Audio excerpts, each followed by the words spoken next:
শয়তানি করার জন্য তারা সবার থেকে এগিয়েছিল।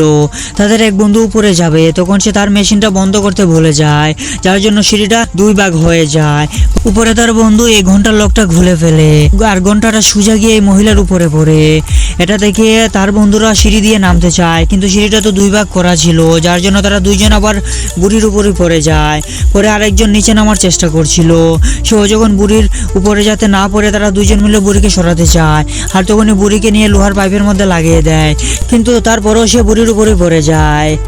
পরে তারা বুড়িটির জ্ঞান ফেরানোর চেষ্টা করে। যখনই বালতির পানিটা বুড়ির মুখে মারছিল, তখনই বালতি থেকে হাতুড়িটা বুড়ির মুখে এসে লাগে। এদের কাণ্ড থেকে মনে হচ্ছে তারা তিনজন আজকে বুড়িটাকে একবারে মেরেই ফেলবে।